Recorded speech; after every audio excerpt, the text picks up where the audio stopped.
दीपनी coaching संस्थान में आपका स्वागत है। त्रिभुजों की सर्वांग समता के बारे में हम चर्चा कर रहे थे। तो चौथी कसौटी है हमारी और ये लास्ट है RHS। R का फुल फॉर्म है राइट एंगल, जिसका हिंदी में हम कहते हैं समकोण। हाइपोटेनस का मतलब है कर्ण और S का मतलब है साइड, मतलब भुजा। तो इसको हम हिंदी में कह सकते हैं समकोण कर्ण भुजा। तो समकोण कर्ण भुजा जब यहाँ पर आ रहा है तो समकोण का मतलब यह हो गया कि अब कोई ना कोई एक को 90 डिग्री के बराबर होगा। अब 90 डिग्री के बराबर होगा तो इसका अर्थ यह हुआ कि यह समकोण त्रिभुज के लिए ही लागू हो सकता है, दूसरे त्रिभुजों के लिए लागू नहीं हो सकता। तो यहाँ पर हमने एक त्रिभुज लिया है ABC, जिसका समकोण है B और PQR में समकोण है Q बिंदु पर, ठीक है। और यहाँ पर कर्ण है AC, यहाँ पर कर्ण है हमारा PR या RP बोल सकते हैं, ठीक है।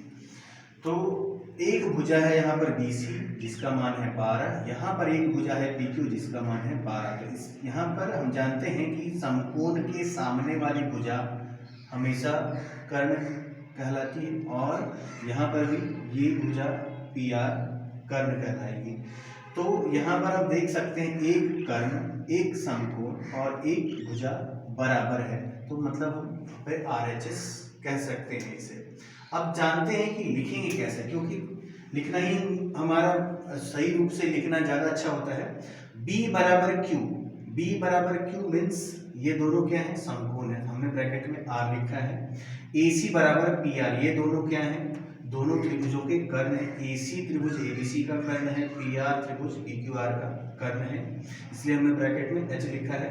भुजा BC, यह यहाँ पर BC भुजा ABC का एक आधार कह सकते हैं और PQR का QP जो है वो एक लंब है। यहाँ पर ये जरूरी नहीं है कि लंब को लंब के बराबर ही या आधार को आधार के बराबर ही होना चाहिए।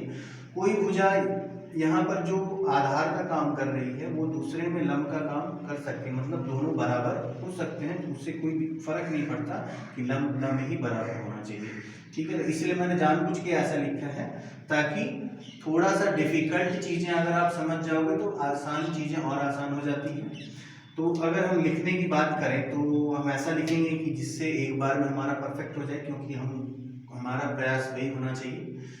तो अब मैं यहाँ पर देखो क्या कैसे लिखता हूँ। ACB अगर मैं चलूँ मीन्स हमारा दोनों भुजा जिसका मान हमारा दिया हुआ था वो दोनों हमने एक साथ लिखा है। A से C गया, उसके बाद C से B आया। तो मैं अगर लिखना चाहूँ तो लिख सकता हूँ त्रिभुज ACB सर्वांग त्रिभुज।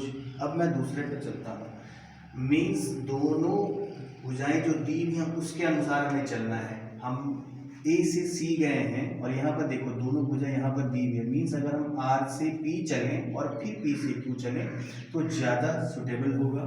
P से Q और फिर R से P और फिर वापस P से Q। तो इसको लिख सकते हैं RPQ, ये हमारा सही आया। अब क्या कर सकते हैं, A बराबर हमारा कोण R हो सकता है, कोण A बराबर कोण R, C बराबर P, कोण C बराबर कोण P और B तो Q के बराबर दिया ही था।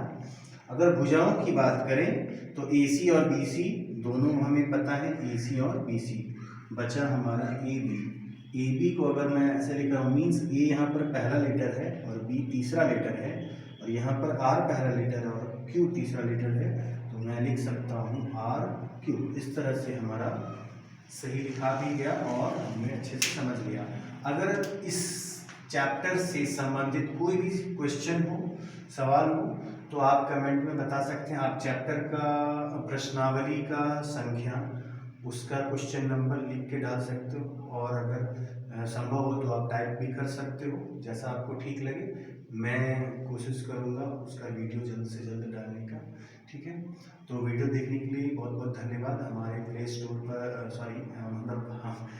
स्टोर पर हमारे ऐप पे ज़रूर जाएं और उसे इंस्टॉल करें अपने फ़ोन में और टेस्ट सीरीज़ वगैरह लगाएं। और टेस्ट लगाने से हमारा मूल्यांकन होता है, पता चलता है कि हम क्या सीख पा रहे हैं, कैसे सीख पा रहे हैं। और हमारा कंटेंट पसंद आए तो हमारे चैनल को सब्सक्राइब करें और हमारे साथ बने रहें।